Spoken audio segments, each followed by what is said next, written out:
When you look out into the depths of space, you realize just the vast ocean of darkness, and we're on this little island.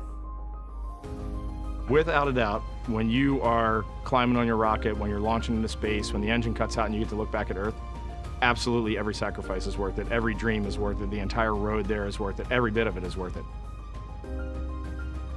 It almost, I dare say, grieved me to think about how in the world am I going to describe this?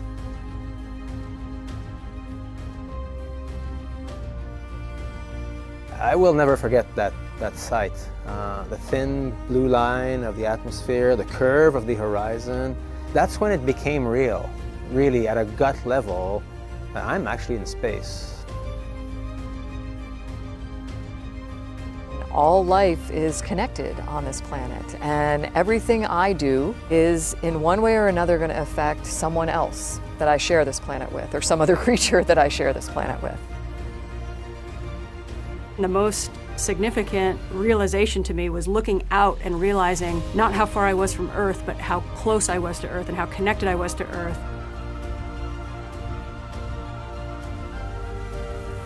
I'd give a lot to see that view again.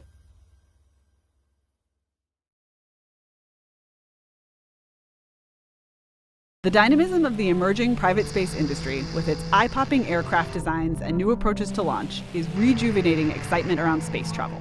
Once monopolized by a budget-busting federal bureaucracy, the new leaders in space are wealthy philanthropists with boyhood dreams of spaceflight, as well as entrepreneurs who believe they can make money selling tickets to the edge of space. Admittedly, when Reason first declared the dawn of private ventures in space, we were off by a number of years. But in the last decade, tech billionaires such as Elon Musk, Richard Branson, and Jeff Bezos have been working through costly failures and lengthy experiments to arrive at workable approaches to a commercial service. In 2019, investors poured a record $5.8 billion into hundreds of space ventures. Unless you take big risks, you'll not invent anything new. You'll not have breakthroughs. A pioneer in private space travel, Burt Rutan is a renegade aerospace engineer whose unconventional risk-taking designs redefined what a spacecraft could look like. Rutan, who was the winner of Reason Foundation's 2019 Savas Prize for Privatization, designed Spaceship One, the first reusable manned craft to reach space not underwritten by the government. How many aircraft have you designed and built? Okay, I've designed 391 now. I've built and flight tested 49. 5 of Rutan's aircraft now hang in the National Air and Space Museum, including Voyager, the first aircraft to fly nonstop around the world, and Spaceship One. I remember watching that initial flight and also thinking, even as a layman, thinking that aircraft looks bonkers. The only thing that's done for beauty is the paint trim. Everything about Spaceship One, its shape that looks bonkers, there's a reason for that. The reason that it looks like a bullet is it's the very lightest structure that you can pressurize without having bending moments and stress concentrations and so on. You can't put big windows on it without taking big risks. So I put a lot of little windows on it and I double paned them. Everything about it, particularly its feathered reentry, is there for a reason to not only allow it to be done with a tiny budget for Paul Allen, but to make it possible, really. Allen, the Microsoft co-founder and private space enthusiast, partnered with Rutan, and their team went on to win the Ansari X Prize, becoming the first non-governmental organization to successfully launch a reusable manned spacecraft. You know, the government didn't develop an airliner. The government didn't run an airline business. But the government has always developed manned spacecraft and always flown them. You know, there's just was an assumption that since this is so horribly expensive that it has to be done by huge outlays in the taxpayer. When I said, I think I can do this, Paul Allen realized this was a huge risk. But he had the vision of saying, well, you know, Rutan's not asking for much money here. When you're worth $26 billion, not much money can still be quite a lot of money. 18 million isn't much. Sure. You've talked about, though, that we should probably have, I hope this is a fair characterization, a higher tolerance for risk than we do now in space travel. Well, if you don't take risks, you're not going to have breakthroughs.